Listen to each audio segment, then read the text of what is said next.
Hey guys, welcome back. If there's any newcomers, welcome.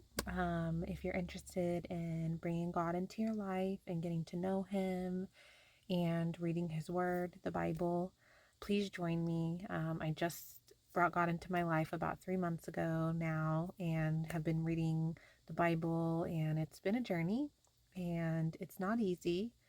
Some days it's hard, but God's already transforming my life in many ways. And so, if you want to make a change and you feel like God led you here, um, give God a chance, give the Bible a chance, join me. I'll help you. We can do it together. We can figure this out together. Um, and then for the people that have been reading with me, thank you so much. I hope that um, I'm helping you as much as you guys are helping me. So, um, and I want to say before we get started with today's chapters that I did not want to sit down and do this right now. I put my daughter down for her nap and I wanted to go make her dinner. I wanted to spend time with my husband. I wanted to just relax. I wanted to do like a million other things. And God was just like, choose me, choose me. So I fought it, but here I am, sitting here in my closet, getting ready to read today's chapters. And I'm already like feeling calmer because I've been very busy today and I feel like I've been going a mile a minute, and I my flesh, my need to do anything else but read the Bible was very strong right now. And just sitting here getting started, um, getting ready to read today's chapters, already I'm feeling like, okay, breathe, catch my breath. Like I feel like I was going too fast today, and I'm trying to stay consistent with reading the Bible every day and making time for God every day, and um, having more trust in Him and faith in Him, and just kind of letting Him guide me and just trusting what He's asking of me. So that's what I did. He told me to choose Him, even though I personally, my flesh and my mind was like, I can use this time way, I can use this time in way other places that I could, utilize this time better than sitting here reading the Bible. But God was, made it very clear to choose Him. And so that's what I'm doing. And I'm already feeling a little calmer. So that's good. And I will let you know how I feel at the end of the video, because I feel like a lot of the time by the end of reading the couple chapters I do each day, I feel myself calming down and feeling more peaceful, as even if I don't understand what's going on or I have questions or I'm feeling confused, there's still a sense of like calmness and peacefulness that comes across me when I'm do these videos every day and I'm reading the Bible. So yes, it's good. I needed to listen to God and come here and do today's chapters. So let's get started. Do not test the Lord your God as you tested him at Massah. Carefully observe the commands of the Lord your God, the decrees and statutes he has commanded you. Do what is right and good in the Lord's sight, so that you may prosper and so that you may enter and possess the good land the Lord your God swore to give your ancestors, by driving out all your enemies before you, as the Lord has said. When your son asks you in the future, what is the meaning of the decrees, statutes, and ordinances that the Lord our God has commanded you? Tell him, we were slaves of Pharaoh in Egypt, but the Lord brought us out of Egypt with a strong hand. Before our eyes, the Lord inflicted great and devastating signs and wonders on Egypt, on Pharaoh, and on all his household. But he brought us from there in order to lead us in and give us the land that he swore to our ancestors.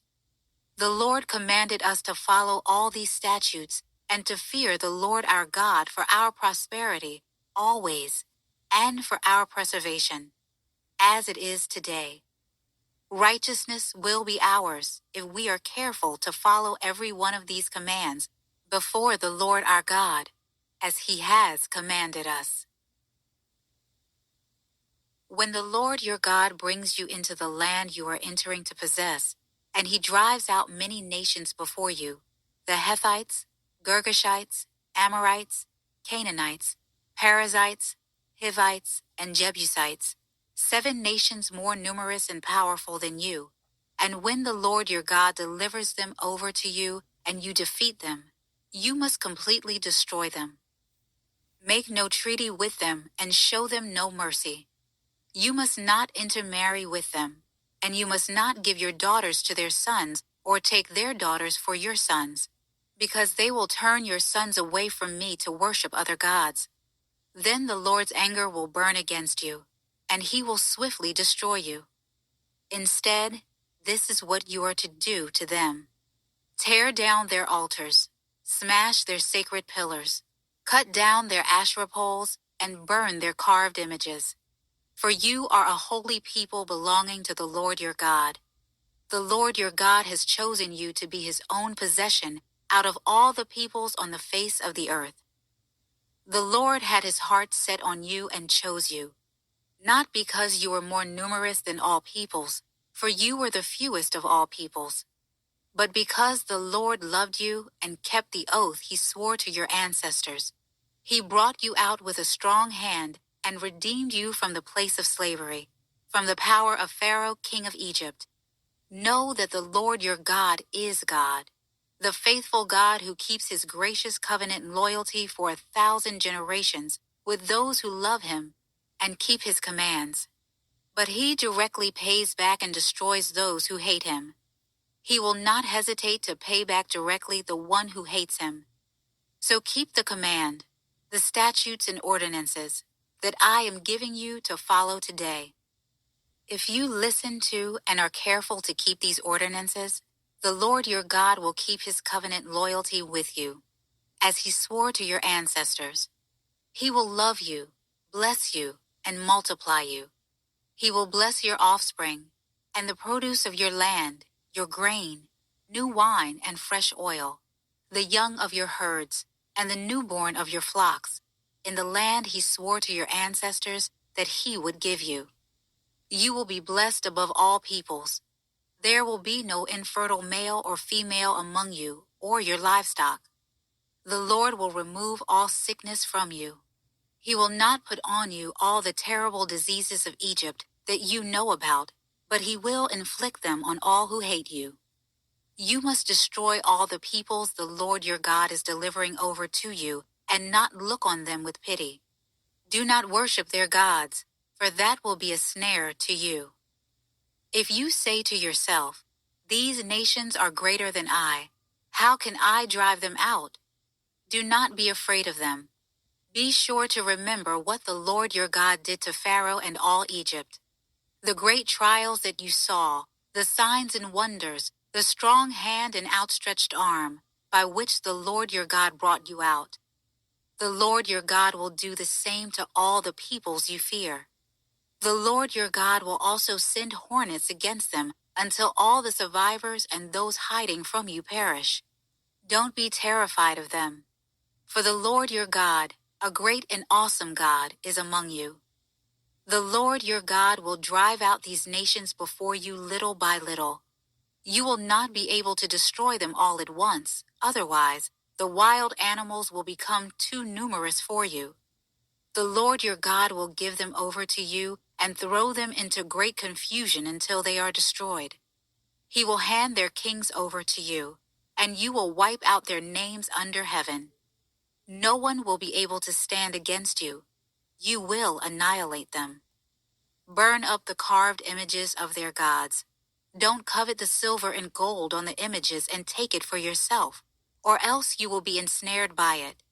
for it is detestable to the Lord your God. Do not bring any detestable thing into your house, or you will be set apart for destruction like it. You are to abhor and detest it utterly because it is set apart for destruction.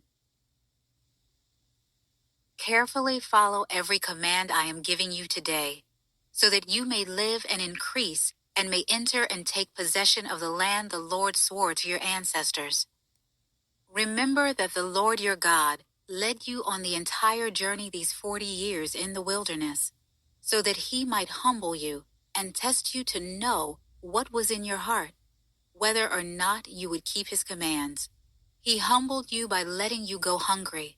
Then he gave you manna to eat, which you and your ancestors had not known, so that you might learn that man does not live on bread alone, but on every word that comes from the mouth of the Lord. Your clothing did not wear out, and your feet did not swell these 40 years. Keep in mind that the Lord your God has been disciplining you just as a man disciplines his son. So keep the commands of the Lord your God by walking in his ways and fearing him.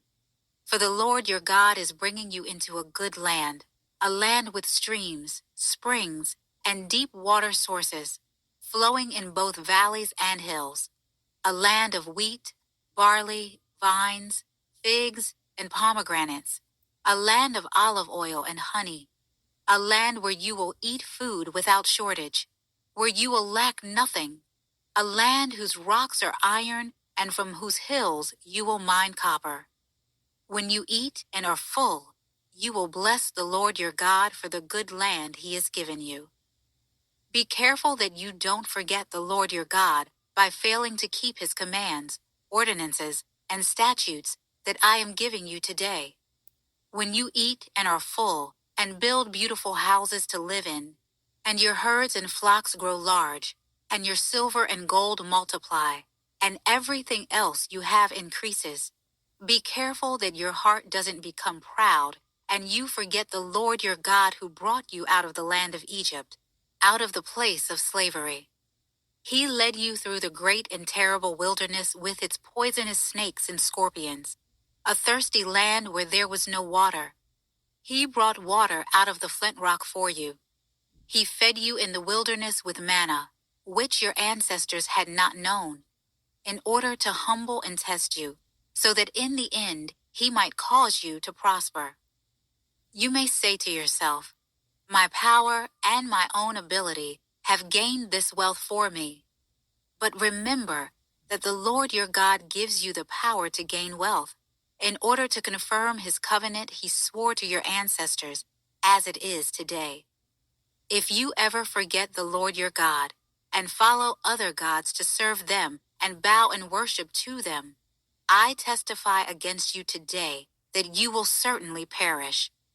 Like the nations the Lord is about to destroy before you, you will perish if you do not obey the Lord your God. Listen, Israel.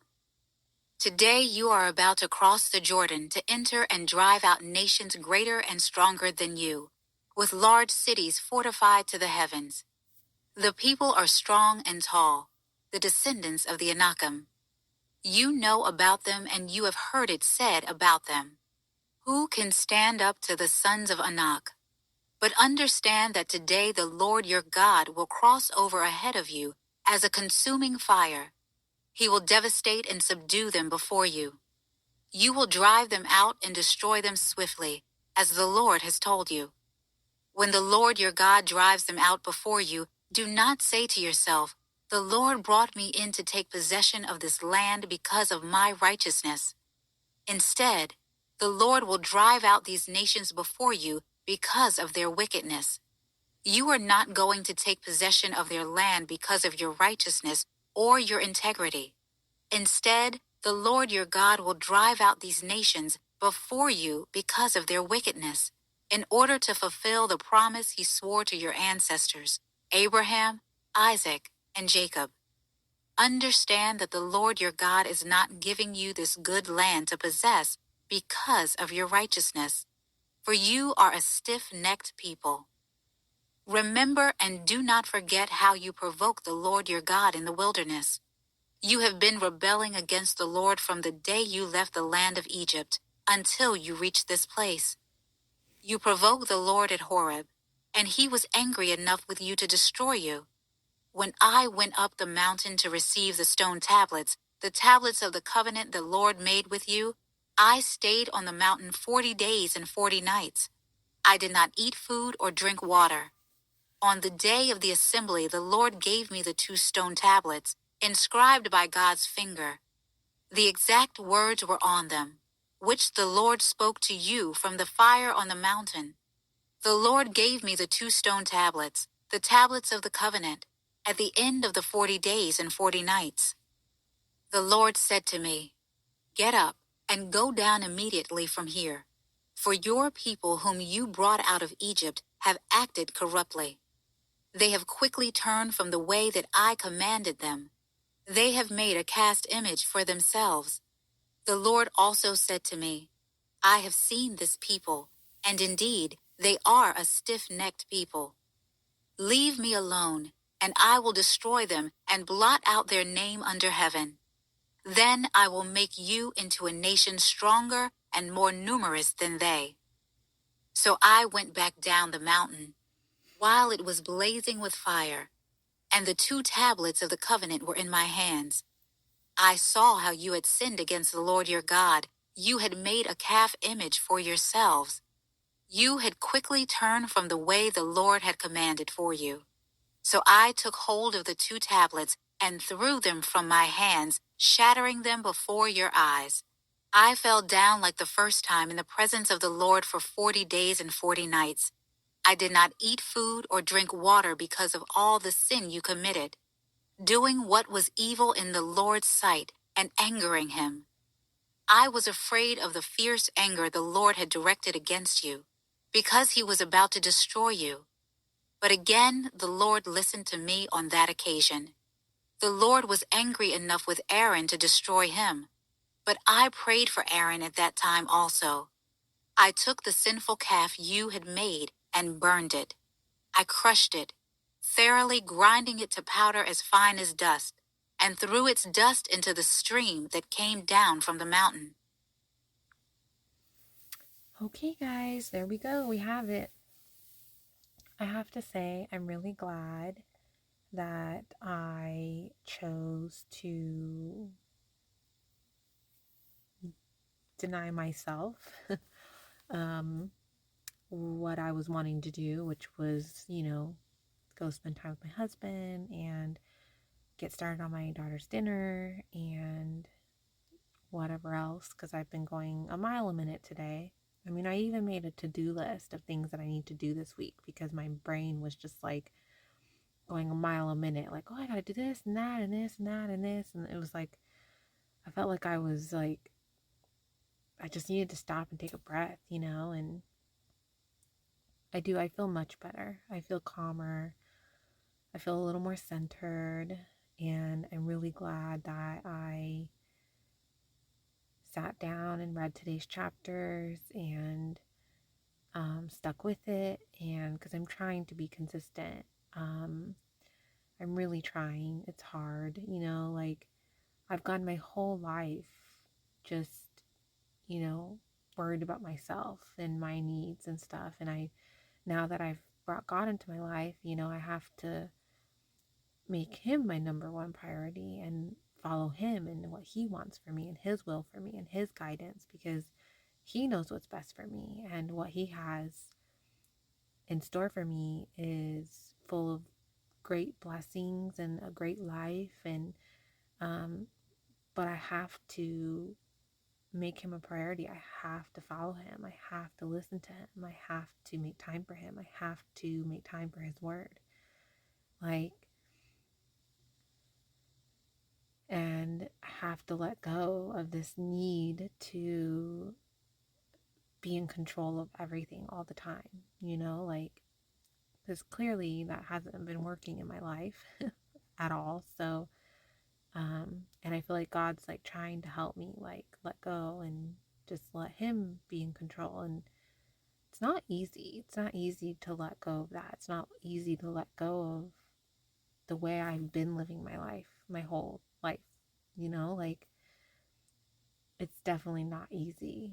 So, but God knows I'm trying, and it's only been about 3 months since I started praying and reading the Bible and getting to know God. So, you know, I think it just takes a little time. And um, I think all I can do right now is just keep trying every day and making progress and letting go as much as I can each day and listening to Him and praying and reading His Word and being consistent and making Him a priority.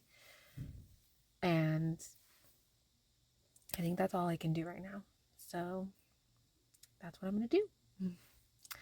All right, guys. Well, I hope you guys continue to join me in reading the Bible. And um, I hope that this is helping you in some way. And um,